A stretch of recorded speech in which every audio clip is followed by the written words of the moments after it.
ಓಂ ವಿಶ್ವಸ್ಮೈ ನಮಃ. ನನ್ನ ಪ್ರೀತಿಯ ಬಂಧುಗಳೇ, ಈ ದಿನ ಧನುರ್ಮಾಸ ಪೂಜಾ ಪ್ರಾರಂಭ. ಹೇರಂಬನೆಗೆ ವಂದಿಸ್ತಾ ಆರಂಭವನ್ನು ಮಾಡಿ ನಿಮ್ಮ ಪೂಜೆಯ ಪ್ರಾರಂಭದ ದಿನವನ್ನು ಮಾಡಿ. ಈ ಧನುರ್ಮಾಸ ನಮಗೆ ಏನನ್ನ ತಿಳಿಸ್ಕೊಡುತ್ತೆ ಅಂತಂದ್ರೆ, ಬಹಳ ಪವಿತ್ರದಲ್ಲಿ ಪವಿತ್ರ. ಈ ಒಂದು ಕೃಷ್ಣ ಹೇಳುವಂಥದ್ದು ಮಾಸಾನ ಮಾರ್ಗಶೀರ್ಷೋಹಂ ಅಂತ ಏನು ಹೇಳ್ತಾನೋ, ಅಂದರೆ ಮಾಸಗಳಲ್ಲಿ ಅತ್ಯಂತ ಪವಿತ್ರವಾಗಿರತಕ್ಕಂತಹ ಈ ಮಾರ್ಗಶಿರ ಮಾಸ, ಈ ಧನುರ್ಮಾಸ ನಾನೇ ಹಾಕಿದ್ದೇನೆ. ಈ ಸಾಮವೇದದಲ್ಲಿ ಬೃಹತ್ ಸಾಮ ನಾನೇ ಹಾಕಿದ್ದೇನೆ. ಈ ಋತುಗಳಲ್ಲಿ ವಸಂತ ಋತು ನಾನೇ ಹಾಕಿದ್ದೇನೆ.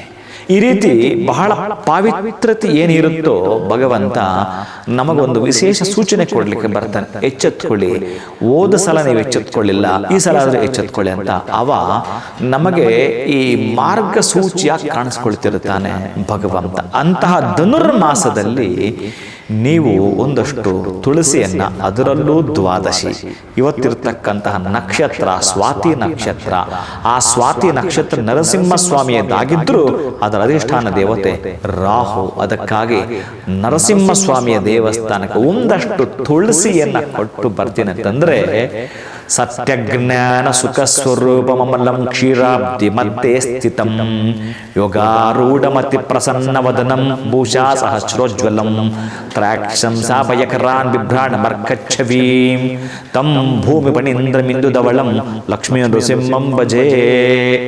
ಈ ದ್ವಾದಶಿಯಂದು ವಾರ, ಅದಕ್ಕೆ ಹೇಳಿ ಮಾಡಿಸಿದಾಗೇನೆ ನರಸಿಂಹಸ್ವಾಮಿಗೆ ಸಂಬಂಧಪಟ್ಟ ವಾರವೂ. ಆದ್ದರಿಂದ ನೀವು ಈ ಕುಜುದೋಷಾದಿಗಳು, ಮದುವೆ, ಆಮೇಲೆ ಮದುವೆ ಅಂತಂದ್ರೆ ಏನು ಗೊತ್ತಾ, ನಿಮಗೆ ಅನುರೂಪನಾಗಿರ್ತಕ್ಕಂತಹ ಜೋಡಿ ಸಿಗೋದು.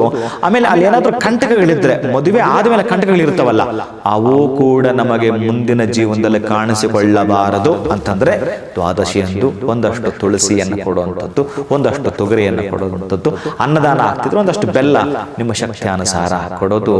ಓಂ ವಜ್ರ ನಖಾಯ ವಿದ್ಮಹೆ ತೀಕ್ಷ್ಣ ತಗ್ಗಸ್ಟ್ರಾಯ ಧೀಮಹಿ ತನ್ನೋ ನಾರಸಿಂಹ ಪ್ರಚೋದಯಾತ್. ಪ್ರಾತಃ ಕಾಲ ಅತ್ಯಂತ ಶುಭದ ಮಹಿಮೆಯನ್ನ ಕೊಡುವಂತ ದಿನ. ಎಲ್ಲರೂ ಕೂಡ ಅದ್ವಿತೀಯವಾಗಿರತಕ್ಕಂತಹ ಕ್ಷೇಮ ಮತ್ತು ಲಾಭವನ್ನ ಪಡ್ಕೊಳ್ತಾ ಇದ್ದಾರೆ. ಶುಭಂ ಭೂಯ, ಒಳಿತಾಗಲಿ.